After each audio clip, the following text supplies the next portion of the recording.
Hello everyone on my channel. Today, we're going to reminisce about the old and new traditions of celebrating the Christmas holidays. We'll also explore how different presidents have celebrated Christmas in the White House. Over time, the Christmas and New Year celebrations in the nation's capital have evolved from a modest, home-based event to a series of grand and politically significant occasions. Christmas in the White House. The first known Christmas party in the White House took place in December 1800. President John Adams and First Lady Abigail Adams hosted a party as a gift for their 4-year-old granddaughter, Suzanne Boylston Adams. The party was held in a private setting, with only the families of White House staff members invited. Andrew Jackson was an American statesman and politician, the 7th President of the United States. He was the first U.S. president elected as a candidate of the Democratic Party and is considered one of its founders. President Andrew Jackson was one of the first to organize lively celebrations. His Christmas parties always included charades, dancing, and snowball fights, which were played with cotton balls instead of snowballs. He first held such a celebration on Christmas Day in 1835. On Christmas Day in 1864, Ted Lincoln, the son of President Abraham Lincoln, invited the freezing, young, and hungry newspaper reporters he had met on the street to join him for Christmas dinner. Although the White House chef was surprised by the guests' arrival, the president welcomed them and allowed them to stay for dinner. A bit about Ted. Throughout his life, Ted struggled with speech problems caused by his cleft palate. The boy was closest to his brother William, with whom he earned a reputation as a bad boy due to his wild nature. Ted did not start attending school until after his father's death, and he struggled to connect with any of his private tutors. After the assassination of President Lincoln, Tad and his mother spent almost 3 years in Germany and England, where he made significant academic progress. During or shortly after their return, Tad fell ill and passed away at the age of 18. President Theodore Roosevelt was an active supporter of environmental protection, and he banned the cutting of Christmas trees for the holiday.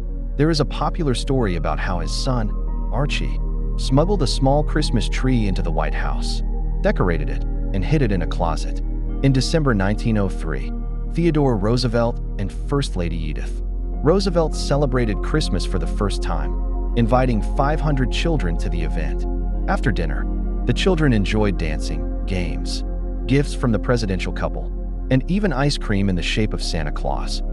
A little bit about Theodore Roosevelt, the 26th President of the United States, known as a reformer, a defender of nature and an active figure who made the United States a global power.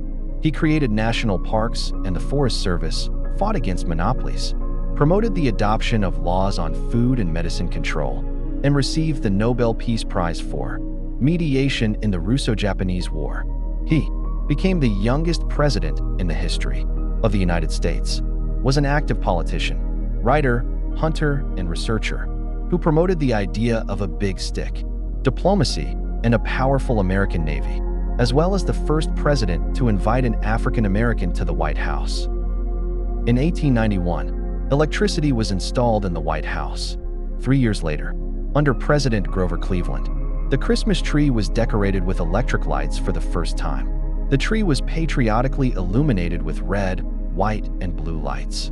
Stephen Grover Cleveland was an American statesman and politician, the 22nd and 24th President of the United States from the Democratic Party. The 1934 $1,000 bill featuring Cleveland's portrait, the printing of $1,000 bills was discontinued after 1934. The Presidential $1 coin program is a series of U.S. coins with a face value of $1 featuring portraits of all deceased American presidents on the obverse. The law on the issuance of $1 coins with a new design was approved by the U.S. Congress and signed by President George W. Bush on December 22, 2005. How to decorate Christmas trees in the White House. Before First Lady Jacqueline Kennedy, there was no tradition of themed Christmas decorations. In 1961, Jacqueline was the first to decorate the official Christmas tree in the White House with decorative toys, birds, angels, and characters from Tchaikovsky's ballet The Nutcracker. Since then, it has become a tradition in the White House to create new themed decorations every year. Christmas Traditions of the First Ladies in the White House. President John F. Kennedy and First Lady Jacqueline Kennedy stand in front of a Christmas tree on December 13, 1961. In the White House. Christmas at the White House has certain traditions for the members of the first family who live there and for the tens of thousands of visitors who arrive at the mansion during the holiday season. The First Lady plays a crucial role in the long-term preparations for Christmas. In particular, she chooses the overall theme and decorations. According to the White House Historical Association, which tracks the themes and images of Christmas in the past, until the 20th century, the first families modestly decorated their homes with greenery and celebrated the event with their family and friends. Nixon, wife of the 37th President Richard Nixon, 1969, the First Lady is holding Christmas stockings for gifts with the names of the presidential couple's daughters, Julia and Tricia. The theme of the holiday was American flower. The fir tree was decorated with velvet and satin balls representing the 50 states and their symbolic flowers. The tradition of displaying a gingerbread house in the White House at Christmas began in 1972 with First Lady Patricia Nixon. The first gingerbread house weighed 18 kilograms, including almost 3 kilograms of icing, which kept it from falling apart. In 1975, First Lady Betty Ford chose the nostalgic theme of an old-fashioned Christmas in America, also known as Christmas, for the children of Williamsburg. For the main Christmas tree of the year, the staff and volunteers of the Colonial Williamsburg Open-Air Museum brought about 3,000 ornaments made, according to the traditions of the colonists, using natural materials, dried flowers and fruits, acorns, pine cones, straw, and yarn. The Museum of American Folk Art provided the White House with 10 antique children's portraits, which were hung on the walls of the Blue Room, as well as sets of old toys, dolls, a crib, a train, and a rocking horse. These toys were placed around the Christmas tree by the designers. Some facts about Elizabeth and Ford, née Bloomer, formerly Warren, April 8, 1918 to July 8, 2011, was the First Lady of the United States from 1974 to 1977. Serving as the wife of President Gerald Ford. As the First Lady, she actively participated in shaping social policies and set a precedent as a politically engaged presidential spouse. The couple had 4 children: Michael Gerald Ford, born 1950, John Gardner Ford, born 1952, Stephen Meigs Ford, born 1956, and Susan Elizabeth Ford, born 1957. First Lady Barbara Bush shows off the White House Christmas tree in the Blue Room on December 12, 1989 in Washington, D.C. For the 1989 Christmas tree, First Lady Barbara Bush chose the theme of promoting children's literacy.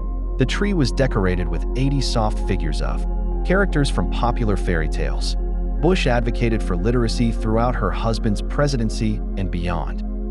Nancy Davis Reagan was an American film actress, wife of the 40th President of the United States Ronald Reagan, and First Lady of the United States from 1981 to 1989.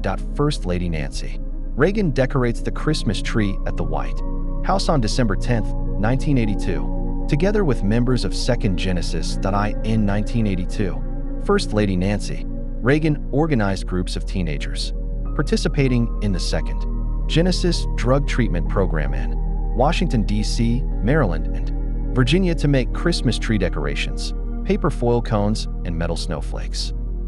Home is where the heart is. America's First Lady decorates a Christmas tree.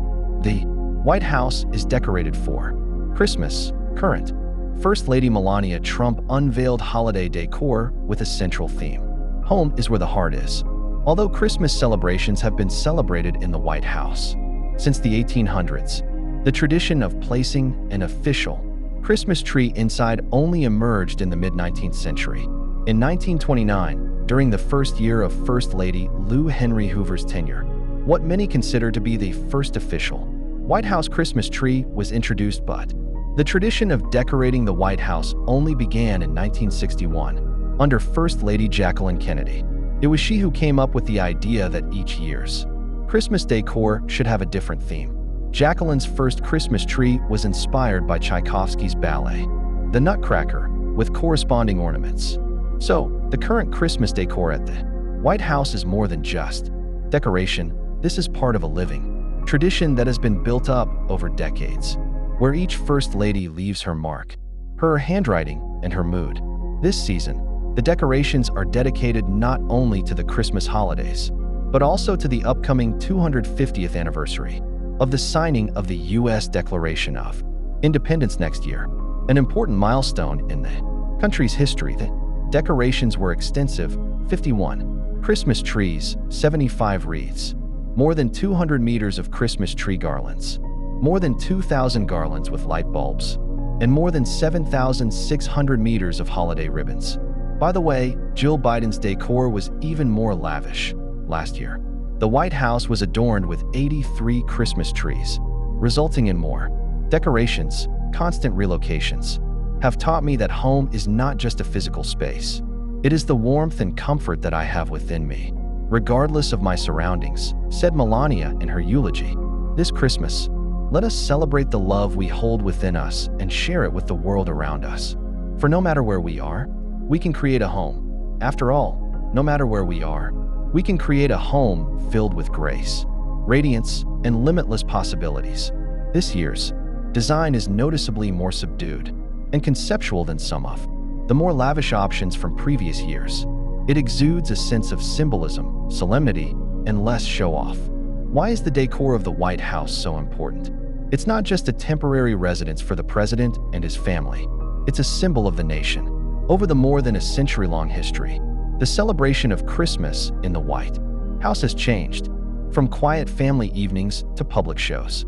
Accordingly, any visual decision is perceived not as a personal taste, but as a public statement, a message to society, a certain political statement.